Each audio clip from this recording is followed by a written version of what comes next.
Modi 3.0, Foreign Policies and Challenges. Prime Minister Narendra Modi's first term in 2014 was a successful outreach to West Asia. He also received awards from top Gulf nations. His second term in 2019 was India's arrival on the world map and was also attributed as the voice of the global south. It was a new era for India-US relations.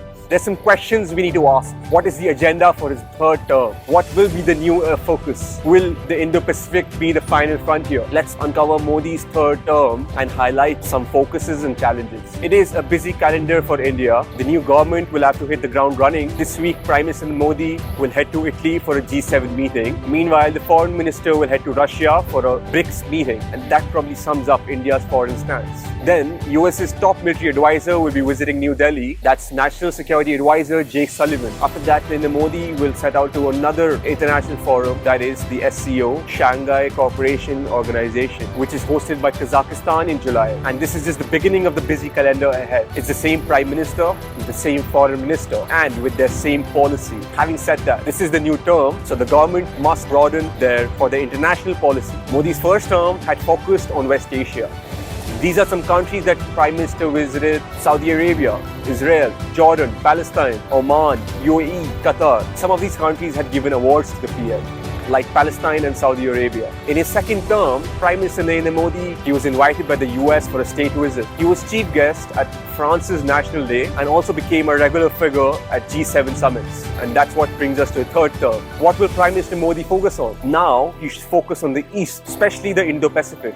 This region will become the nerve center of the world because it covers 64% of the world population, 62% of the global GDP, and accounts to 50% of the global trade. But it also is a conflict zone for a lot of places. There's the issue of China versus Taiwan. Then there's China versus the Philippines, North Korea versus the South, and then there's a grandeur of US versus China. So India needs to start taking action towards the East. Last year, the PM visited Papua New Guinea. He attended the forum with the leaders of the Pacific Islands, and India is sending more warships to Southeast Asia. In the month of May, 3 Indian Navy warships were sent to Singapore, and before that, India had joint drills with ASEAN. Now, all of this has happened in the last 1 year, and it tells how Prime Minister Modi's new government will focus on the East. What to expect in the next term? A clear focus on the Act East policy. The same should be done with the Quad.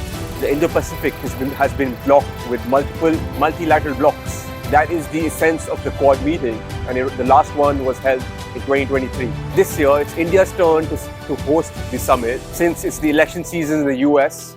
So Joe Biden may not be able to travel, and that is why we need to find a way to keep the momentum going. The second priority is the neighborhood. That is because China is making inroads towards a South Asian palette. So India must fight back. It is the basic rule of geopolitics. If your neighborhood is not secure, you cannot think global. You cannot progress in peace. We have a boycott India movement in Bangladesh, an India out movement in the Maldives. So New Delhi must focus on 2 aspects. First is the investments and joint projects. Second is utilizing its soft power. That is India's trump card in this region. There are a lot of cultural similarities between all our neighborhoods. There's a linguistic similarity, and not to mention, there's a shared history. The government must utilize that in the right manner.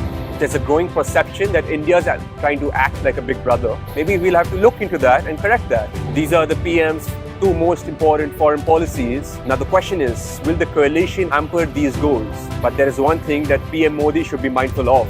That is the parliamentary scrutiny. Just consider India's ties with China. There, the opposition wanted a debate. They said the government's policy must be questioned, but the NDA rejected the request. The government wasn't ready for a debate. But that may not work in this term. The opposition has more than 230 seats in the Lok Sabha. So their voice will be harder to ignore. And that is the same for all the domestic policies.